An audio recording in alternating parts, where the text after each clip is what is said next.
నమస్తే, welcome to Sri Baba news. ముందుగా headlines. ఢిల్లీలో పర్యటిస్తున్న ముఖ్యమంత్రి నారా చంద్రబాబు నాయుడు పలువురు కేంద్ర మంత్రులతో సమావేశం. ఉపాధి కూలీలకు ఉప ముఖ్యమంత్రి పవన్ కళ్యాణ్ గుడ్ న్యూస్. రాష్ట్రంలో ఉపాధి కూలీలందరికీ ప్రమాద బీమా చేయించాలని నిర్ణయం. ముంబై నటి వేధింపుల కేసులో ఐపీఎస్ అధికారి సీతారామాంజనేయులు అరెస్టు. మొయినాబాద్ లో అరెస్టు చేసిన ఏపీ సిఐడి అధికారులు. ఢిల్లీలో సీఎం చంద్రబాబు నాయుడు పర్యటిస్తున్నారు. ఈ సందర్భంగా పలువురు కేంద్ర మంత్రులతో భేటీ అయ్యారు. ఇందులో భాగంగా తొలుత కేంద్ర జలశక్తి శాఖ మంత్రి సిఆర్ పటేల్ తో ముఖ్యమంత్రి నారా చంద్రబాబు నాయుడు సమావేశమయ్యారు. ఈ క్రమంలో బనకచెర్ల పోలవరం ప్రాజెక్టుపై చర్చించారు. ఈ సమావేశంలో కేంద్ర మంత్రులు రామ్మోహన్ నాయుడు, పెంబసాని చంద్రశేఖర్, టీడీపీ ఎంపీలు పాల్గొన్నారు. కేంద్ర న్యాయశాఖ మంత్రి అర్జున్ రామ్ మేఘ్వాల్ తో చంద్రబాబు నాయుడు భేటీ అయ్యారు. ఈ సందర్భంగా కర్నూలులో హైకోర్టు బెంచ్ ఏర్పాటుపై చర్చించారు. కేంద్ర మంత్రులు అమిత్ షా, పీయూష్ గోయల్ తో ముఖ్యమంత్రి సమావేశమయ్యారు. మే 2వ తేదీన ప్రధాని మోడీ అమరావతి రానున్న నేపథ్యంలో పర్యటన ఏర్పాట్లపై అమిత్ షాతో చంద్రబాబు నాయుడు చర్చించారు. మరోవైపు విజయసాయిరెడ్డి రాజీనామాతో ఖాళీ అయిన రాజ్యసభ స్థానం అభ్యర్థి ఎంపికపైన వారిరువురు మధ్య చర్చ వచ్చినట్లుగా తెలుస్తోంది. రాష్ట్రంలోని ఉపాధి కూలీలు అందరికీ ప్రమాద బీమా చెల్లించాలని ఉప ముఖ్యమంత్రి పవన్ కళ్యాణ్ నిర్ణయించారు. రాష్ట్రంలో ఉపాధి హామీ పథకంలో పనిచేసే 1.20 కోట్ల మంది ఉపాధి కూలీలను ప్రధానమంత్రి సురక్ష బీమా యోజన, రాష్ట్రీయ స్వాస్థ్య బీమా యోజన కిందకు తీసుకురావాలని నిర్ణయించారు. రాష్ట్రంలోని ఉపాధి కూలీలందరికీ ప్రమాద బీమా చేయించాలని ఉప ముఖ్యమంత్రి పవన్ కళ్యాణ్ నిర్ణయించారు. రాష్ట్రంలో ఉపాధి హామీ పథకంలో పనిచేసే 1.20 కోట్ల మంది ఉపాధి కూలీలను ప్రధానమంత్రి సురక్ష బీమా యోజన, రాష్ట్రీయ స్వస్థ బీమా యోజన కిందకు తీసుకురావాలని నిర్ణయించారు. ఇటీవల మొగల్తూరులో జరిగిన రోడ్డు ప్రమాదంలో ఉపాధి కూలీలు చనిపోయినప్పుడు వారికి బీమా లేకపోవడంతో ఆ కుటుంబాలకు ఎలాంటి ఆర్థిక సహాయం అందని పరిస్థితి ఏర్పడింది. అలాంటి కుటుంబాలకు ఆసరాగా నిలిచేందుకు డిప్యూటీ సీఎం పవన్ కళ్యాణ్ రాష్ట్రంలో ఉపాధి హామీ పథకంలో పనిచేసే 1.20 కోట్ల మంది ఉపాధి కూలీలను ప్రధానమంత్రి సురక్ష బీమా యోజన, రాష్ట్రీయ స్వస్థ బీమా యోజన కిందకు తీసుకురావాలని నిర్ణయించారు. ఆ మేరకు పంచాయతీరాజ్ గ్రామీణాభివృద్ధి శాఖ ముఖ్య కార్యదర్శి శశిభూషణ్ కుమార్ కమిషనర్ కృష్ణతేజకు ఆదేశాలు ఇచ్చారు. మే 1వ తేదీ నాటికి రాష్ట్ర వ్యాప్తంగా కూలీల నుంచి దరఖాస్తులు స్వీకరించి వాటిని బ్యాంకులో నమోదు చేయించేలా ఫీల్డ్ అసిస్టెంట్లను సన్నద్ధం చేయాలని ఆదేశించారు. దీంతో కమిషనర్ సోమవారం అన్ని జిల్లాల డ్వామా పీడీలతో మాట్లాడారు. ప్రధానమంత్రి సురక్ష బీమా యోజన కింద ప్రీమియం ఒక వ్యక్తికి 20 రూపాయలు చెల్లిస్తే చాలు. ఆ వ్యక్తి ప్రమాదంలో చనిపోయినప్పుడు 2 లక్షల బీమా లభిస్తుంది. అదేవిధంగా రాష్ట్రీయ స్వస్థ బీమా యోజన కింద 450 రూపాయల ప్రీమియం చెల్లిస్తే పలు రకాల ప్రమాదాలకు బీమా లభిస్తుంది. ఈ 2 పథకాల కింద రాష్ట్ర వ్యాప్తంగా ఉపాధి కూలీలను నమోదు చేయాలని కమిషనర్ ఆదేశించారు. మే 1వ తేదీ కల్లా రాష్ట్ర వ్యాప్తంగా కూలీల నుంచి సంతకాలు తీసుకుని ఫీల్డ్ అసిస్టెంట్లు బ్యాంకుల వద్ద నమోదు చేసేలా చర్యలు తీసుకోవాలని సూచించారు. పంచాయతీరాజ్ గ్రామీణ అభివృద్ధి శాఖ అధికారులు కసరత్తు చేసి జూన్ లోపు నమోదు ప్రక్రియ పూర్తి చేసి ప్రతి ఉపాధి కుటుంబానికి భరోసా కల్పించాలని నిర్ణయించారు. వైఎస్ఆర్సీపీ హయాంలో ముంబై నటిపై నమోదైన అక్రమ కేసులో సీనియర్ ఐపీఎస్ అధికారి పిఎస్ఆర్ ఆంజనేయులను ఏపీ సిఐడి పోలీసులు రంగారెడ్డి జిల్లా మొయినాబాద్ లో అరెస్టు చేశారు. జగన్ హయాంలో పిఎస్ఆర్ ఇంటెలిజెన్స్ చీఫ్ గా పనిచేస్తారు. జగన్ కు ఆయన అత్యంత సన్నిహితుడిగా వ్యవహరించారు. ప్రస్తుతం సస్పెన్షన్ లో ఉన్న ఆంజనేయులను హైదరాబాద్ నుంచి ఏపీ సిఐడి కార్యాలయానికి తరలించారు. ముంబై నటి జత్వాని కేసులో ఐపీఎస్ పిఎస్ఆర్ ఆంజనేయులను సిఐడి పూర్తి స్థాయిలో విచారించనుంది. పిఎస్ఆర్ తో పాటు పలు కీలక పత్రాలను సిఐడి పోలీసులు వెంట తీసుకొచ్చారు. ఏపీ ప్రభుత్వ ఉద్యోగుల సంఘం అధ్యక్షుడిగా ఉన్న కేఆర్ సూర్యనారాయణను తుపాకీతో బెదిరించారని పిఎస్ఆర్ ఆంజనేయులపై గుంటూరు సిఐడి పిఎస్ లో మరో కేసు నమోదైంది. రంగారెడ్డి జిల్లా మొయినాబాద్ లోని పిఎస్ఆర్ ఇంటి వద్ద సిఐడి పోలీసులు పరిశీలించారు. దీన్ని గమనించిన పిఎస్ఆర్ బేగంపేటలోని ఆయన వియ్యంకుడి ఇంటికి వెళ్లారు. ఉదయం 5 గంటలకు ఆంజనేయులను సిఐడి అరెస్టు చేసింది. అక్కడి నుంచి మొయినాబాద్ లోని ఫామ్ హౌస్ కు పిఎస్ఆర్ ను తీసుకువెళ్లి సోదాలు నిర్వహించారు. తదనంతరం ఉదయం 8:30 గంటలకు సీతారామాంజనేయులను ఏపీకి తరలించారు. ఈ కేసులో ఆయన్ను పూర్తి స్థాయిలో సిఐడి విచారించనుంది. ఈ కేసులో ఇప్పటికే 3 ఐపీఎస్ అధికారులను సస్పెండ్ చేశారు. విజయవాడ మాజీ సిపి కాంతిరాణా టాటా, ఐపీఎస్ విశాల్ గునితో పాటు ఆంజనేయులను సస్పెన్షన్ లో ఉంచారు. టీడీపీ పార్టీ బలోపేతమే లక్ష్యంగా ఎమ్మెల్యే బొండ ఉమామహేశ్వర సారథ్యంలో ప్రతి ఒక్కరూ అకుంఠిత దీక్షతో పనిచేయవలసి ఉందని సెంట్రల్ నియోజకవర్గ ముస్లిం మైనార్టీ విభాగం ప్రధాన కార్యదర్శి షేక్ గౌస్ బాషా అన్నారు. 60వ డివిజన్ టీడీపీ నూతన కమిటీ నాయకులకు ముస్లిం మైనార్టీ విభాగం సీనియర్ నాయకులు సుబాని ఆధ్వర్యంలో అభినందన కార్యక్రమం వాంబే కాలనీలో నిర్వహించారు. ఈ కార్యక్రమానికి ముఖ్య అతిథిగా హాజరైన Ghouse Basha division TDP committee in charge Malleswara, అధ్యక్షులు బేవర సూరిని ఘనంగా సత్కరించారు. కేక్ కోసి మిఠాయిలను తినిపించారు. 60వ డివిజన్ టీడీపీ నూతన కమిటీ నాయకులకు అభినందన కార్యక్రమం వాంబే కాలనీలో నిర్వహించారు. ముస్లిం మైనార్టీ సీనియర్ నాయకులు సుబాని నేతృత్వంలో జరిగిన ఈ కార్యక్రమంలో సెంట్రల్ నియోజకవర్గ ముస్లిం మైనార్టీ విభాగం ప్రధాన కార్యదర్శి గౌస్ బాషా పాల్గొని మాట్లాడుతూ ప్రభుత్వ విప్ సెంట్రల్ నియోజకవర్గ శాసనసభ్యులు బోండా ఉమామహేశ్వర సారథ్యంలో నియోజకవర్గం అభివృద్ధిలో పరుగులు తీస్తుందన్నారు. నియోజకవర్గంలో డివిజన్లకు నూతన కమిటీల నియామకంలో యువతకు పెద్దపీట వేసి రాజకీయంగా ప్రోత్సాహాన్ని అందజేస్తున్న ఎమ్మెల్యే బోండా ఉమామహేశ్వరకు ఈ సందర్భంగా గౌస్ బాషా ధన్యవాదాలు తెలియజేశారు. డివిజన్ టీడీపీ కమిటీ నూతన అధ్యక్షులు బేర్వా సూరి మాట్లాడుతూ డివిజన్లో ప్రతి టీడీపీ కార్యకర్త నాయకులను కలుపుకొని పార్టీ బలోపేతానికి పనిచేస్తానని చెప్పారు. ఈ కార్యక్రమంలో స్థానిక నాయకులు అమీర్, ఐనంపూడి సుబ్రహ్మణ్యం, మహబూబ్ సుబాని, నువ్వుల రవి, నువ్వుల జోసఫ్ తంబి తదితరులు పాల్గొన్నారు. ఈ రోజున 60 డివిజన్లో తెలుగుదేశం పార్టీ నూతన కమిటీ ఏర్పడటంతో వారికి మన తెలుగుదేశం పార్టీ సీనియర్ నాయకులు షేక్ సుబానీ గారి ఆధ్వర్యంలో సన్మాన కార్యక్రమం చేయడం జరిగింది. ఈసారి ఈ తెలుగుదేశం పార్టీ 60 డివిజన్ కమిటీకి యువకుల్ని ప్రెసిడెంట్గాను, తర్వాత ప్రధాన కార్యదర్శిగాను వేసి అలాగే అందరినీ కలుపుకొని అందరితో కలిసి నడిచేటటువంటి వ్యక్తి మన ఇన్ఛార్జ్ గారిని, మన మల్లేశ్వరరావు గారిని వేయడం చాలా ఆనందంగా ఉంది. అలాగే వీళ్ళు జనాల్ని కలుపుకొని అందరినీ కలుపుకొని డివిజన్లో కార్యకర్తల్ని, నాయకుల్ని అందరినీ కలుపుకొని డివిజన్ని ఒక తాటి మీదకి ఒకటిగా నడిపించి చేస్తారు అన్న భరోసా, నమ్మకం మాకుంది. దానికి మేము సహకరిస్తాము. మేము కూడా వాళ్ళతో పాటు కలిసి నడుస్తాము. మేమందరం వాళ్ళతో కలిసి ప్రయాణం చేస్తాము. అలాగే డివిజన్ని వీళ్ళు ఎటువంటి ఇది లేకుండా ఒక సక్రమంగా నడిపిస్తారన్న నమ్మకంతో బోండా ఉమామహేశ్వరరావు గారు ఈ కమిటీని వేశారు. దాన్ని ఆయన ఏ నమ్మకం అయితే వేశారో అదే నమ్మకం నిలబెడుతూ మేము ముందుకు సాగిస్తామని చెప్పేసి ఈ సభగా తెలియజేస్తున్నాం. 60వ డివిజన్ అధ్యక్షులుగా నన్ను నియమించినందుకు మా సెంట్రల్ టైగర్ బోండా ఉమ్మన్నకి నా పాదాభివందనం చేసుకుంటూ, అలాగే ఈ 60వ డివిజన్ కార్యకర్తలకి అందరికీ కూడా నా వంతు సహాయ సహకారాలు అందిస్తానని, అందరినీ కలుపుకుంటూ పోతానని చెప్పి, అలానే ఈ కార్యక్రమం నిర్వహించిన ఎస్కే సుబానీ గారికి, ఎస్కే గౌస్ బాషా గారికి నా అభినందనలు. అందరినీ కలుపుకొని పోతానని నేను తెలియజేసుకుంటున్నాను. రాష్ట్ర యువతకు ఇచ్చిన మాట ప్రకారం ఏపీ ప్రభుత్వం 16,340 టీచర్ పోస్టులతో మెగా డిఎస్సి నోటిఫికేషన్ ఇచ్చిందని టీడీపీ ఎమ్మెల్సీ పంచమతి అనురాధ తెలిపారు. 2018-2019లో ఉపాధ్యాయ పోస్టుల భర్తీ చేసినట్లుగా ప్రచారం చేసుకుంటున్నారని అనురాధ విమర్శించారు. అప్పుడు అధికారంలో ఉన్నది ఎవరో వైఎస్ జగన్ సమాధానం చెప్పాలని ఆమె నిలదీశారు. రాష్ట్రంలో యువతకు ఇచ్చిన మాట ప్రకారం ఏపీ ప్రభుత్వం 16,347 టీచర్ పోస్టులతో మెగా డిఎస్సి నోటిఫికేషన్ ఇచ్చిందని టీడీపీ ఎమ్మెల్సీ పంచమతి అనురాధ తెలిపారు. అయితే ఇది చూసి వైఎస్ జగన్మోహన్ రెడ్డి తట్టుకోలేకపోతున్నారని ధ్వజమెత్తారు. సోషల్ మీడియాలో ఫేక్ డిఎస్సి పోస్టుల పేరిట తప్పుడు ప్రచారాలు చేస్తున్నారని ఆగ్రహాన్ని వ్యక్తం చేశారు. రాష్ట్రంలో ఎప్పుడైనా ఉపాధ్యాయుల భర్తీ జరిగిందంటే దాని పేటెంట్ రైట్ కేవలం టీడీపీకి మాత్రమే దక్కుతుందని తేల్చి చెప్పారు. మొత్తం 1.96 లక్షల ఉపాధ్యాయ ఖాళీలను భర్తీ చేసిన ఏకైక నాయకుడు చంద్రబాబు నాయుడు అని గుర్తు చేశారు. 2018-2019లో ఉపాధ్యాయ పోస్టుల భర్తీ చేసినట్టు ప్రచారం చేసుకుంటున్నారని పంచమతి అనురాధ విమర్శించారు. అప్పుడు అధికారంలో ఉన్నది ఎవరో వైఎస్ జగన్మోహన్ రెడ్డి సమాధానం చెప్పాలని ఆమె నిలదీశారు. వైఎస్ఆర్సీపీ పాలనలో ఉపాధ్యాయ నియామకాలు గుండు సున్నా అని ఒక పోస్టు కూడా భర్తీ చేయలేదన్నారు. కానీ టీచర్ల పోస్టులు భర్తీ చేశామంటూ సామాజిక మాధ్యమాల్లో ఆ పార్టీ ప్రచారం చేస్తుందని అనురాధ ఆగ్రహం వ్యక్తం చేశారు. 2014లో 8,926, అలాగే 2018లో 7,254 లిమిటెడ్ రిక్రూట్మెంట్స్. 1996లో 3,706 స్పెషల్ రిక్రూట్మెంట్స్, 96లో 2,000, 97లో 874, 2019లో 521. గ్రాండ్ టోటల్ 1,80,272 పోస్టులు భర్తీ చేసిన ఘనత నారా చంద్రబాబు నాయుడు గారిది. ఇప్పుడు 16,344తో కలిపి ఈనాడు మరి మొత్తం కలిపి 1,96,000 పోస్టులు ఉపాధ్యాయుల పోస్టులు భర్తీ చేసిన ఏకైక పార్టీ తెలుగుదేశం పార్టీ, ఏకైక నాయకులు నారా చంద్రబాబు నాయుడు గారు అని చెప్పి ఈ సందర్భంగా మీకు తెలియజేస్తా ఉన్నా.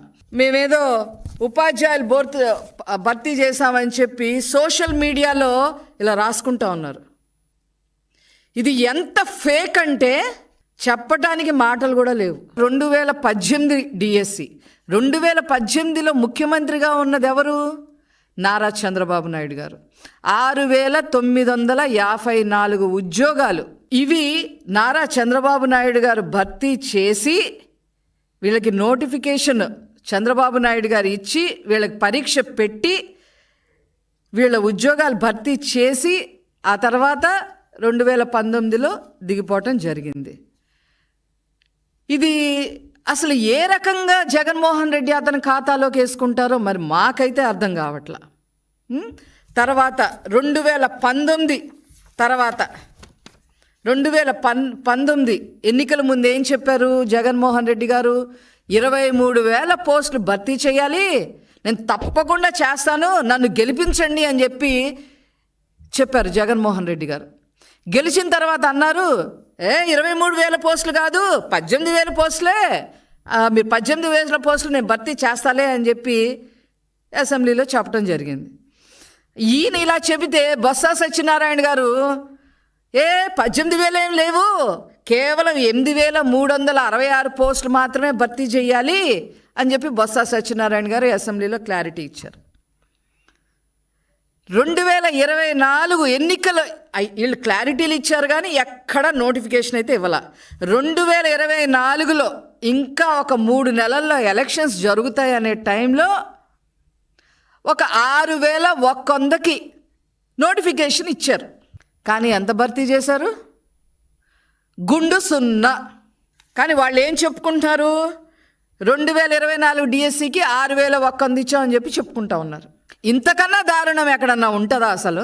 మాజీ ఎంపీ చింతామోహన్ తమ నాయకుడు కన్షీరామ్ను ఏకవచనంతో సంబోధించడాన్ని తాము తీవ్రంగా వ్యతిరేకిస్తున్నామని బీఎస్పీ రాష్ట్ర ప్రధాన కార్యదర్శి పుష్పరాజ్ వెల్లడించారు. తమ నాయకుడు కన్షీరామ్ వల్ల దేశంలోని బడుగు బలహీన వర్గాలకు చెందిన వారు ఎందరో రాజధికారం చేపట్టారని, అటువంటి నాయకుని పట్ల ఏకవచన సంబోధన చేయడం దురదృష్టకరమని అన్నారు. ఈ వ్యాఖ్యలను చింతామోహన్ వెనక్కి తీసుకోవాలని ఆయన డిమాండ్ చేశారు.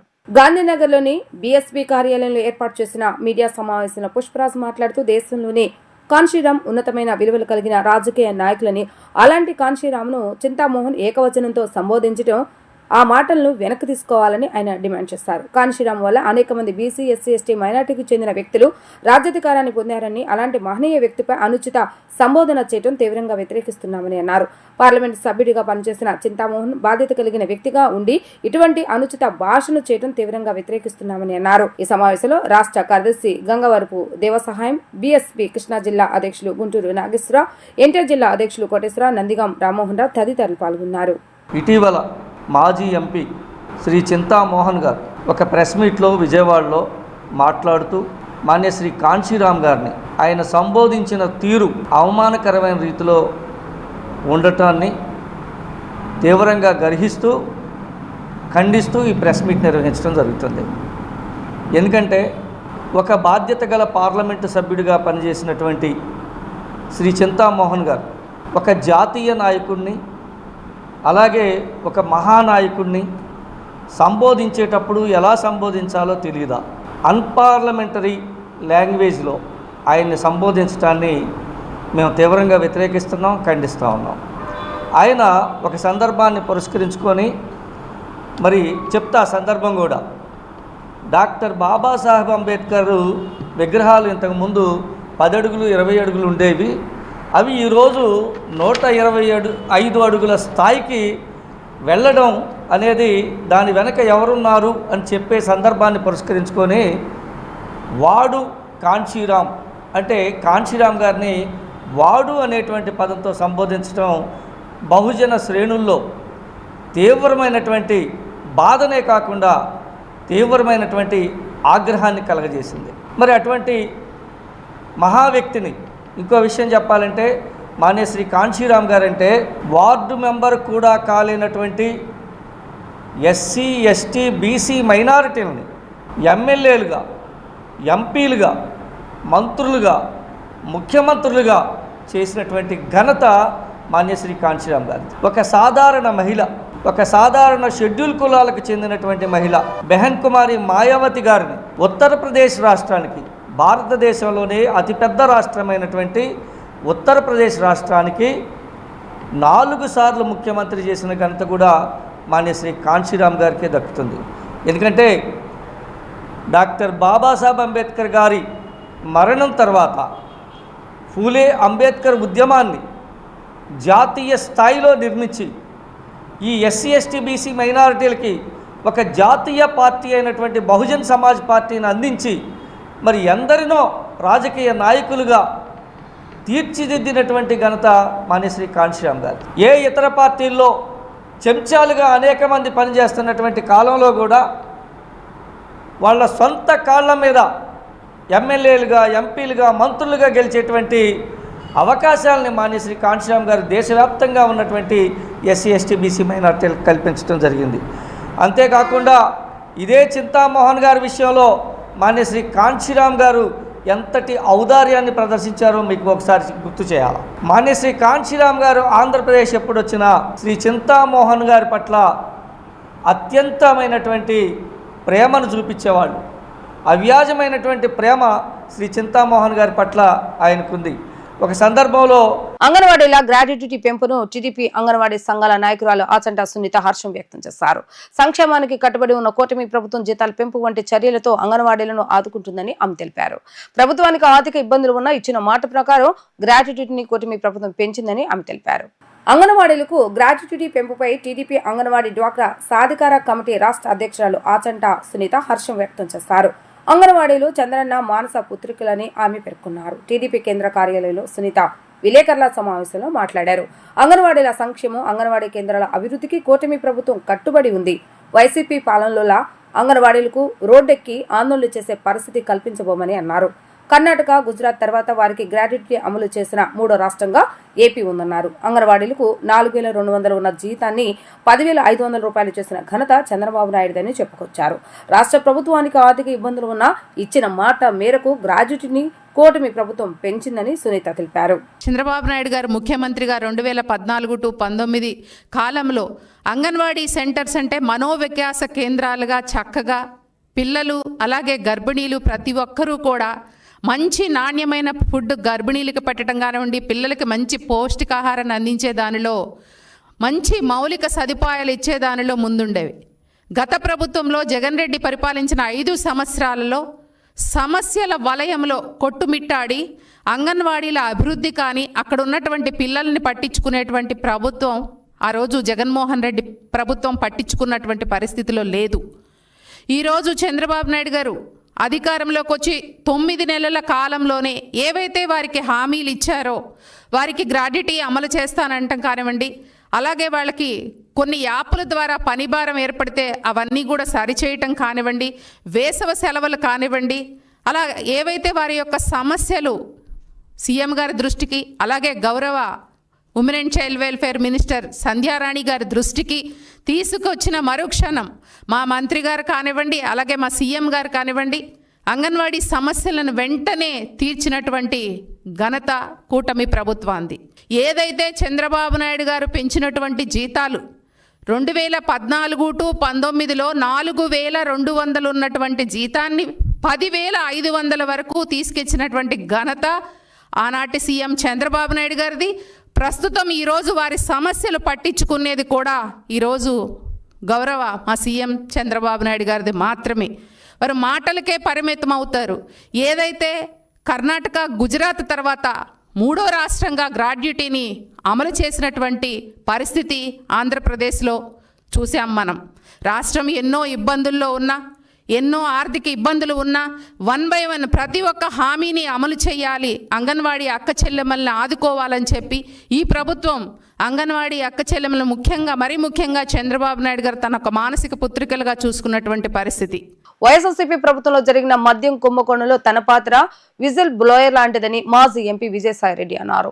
ఈ మేరకు ఎక్స్ లో ఆయన పోస్ట్ చేశారు. తప్పించుకునేందుకే దొరికిన దొంగలు, దొరకని దొంగలు నా పేరును లాగుతున్నారని ఆగ్రహాన్ని వ్యక్తం చేశారు. ఆ అవినీతిలో ఏ రూపాయి తాను ముట్టుకోలేదని తెలిపారు. లిక్కర్ దొంగలు దుస్తులు సగమే విప్పారని, కానీ వారు మిగతా దుస్తులు విప్పేందుకు పూర్తిగా తాను సహకరిస్తానని ఆయన పేర్కొన్నారు. పశ్చిమ నియోజకవర్గంలో ఆర్థిక నేరాలు అధికమయ్యాయని వైసీపీ నేత పోతిన వెంకట మహేష్ ఆందోళన వ్యక్తం చేశారు. ముఖ్యంగా చిట్ ఫండ్ ఫైనాన్స్ పేరిట కోరపటి సత్యనారాయణ అనే వస్త్రలత వ్యాపారి దాదాపు 150 కోట్ల రూపాయల మేర ఆర్థిక కుంభకోణాలకు పాల్పడ్డారని ఆరోపించారు. 600 కుటుంబాలు కోరపటి సత్యం బారిన పడి మోసపోయారని ఆయన తెలిపారు. పశ్చిమ నియోజకవర్గం వైసీపీ కార్యాలయంలో ఏర్పాటు చేసిన విలేకరుల సమావేశంలో వైసీపీ నేత పోతిన వెంకట మహేష్ మాట్లాడుతూ కోరపటి సత్యనారాయణ అనే వస్త్రలత వ్యాపారి వల్ల నష్టపోయిన 600 కుటుంబాలకు సంబంధించి తమ వద్ద అన్ని ఆధారాలు ఉన్నాయని, ప్రభుత్వానికి ఈ ఆధారాలన్నీ అందజేస్తామని తెలిపారు. సత్యనారాయణకు విజయవాడ నగర పరిధిలోనూ పరిసర ప్రాంతాల్లోనూ కోట్లాది రూపాయల ఆస్తులు ఉన్నాయని, బినామీల పేరిట కూడా మరికొన్ని ఆస్తులు ఉన్నాయని తెలిపారు. సత్యనారాయణ ట్రస్ట్ ఆస్తులను కూడా కొనుగోలు చేశాడని,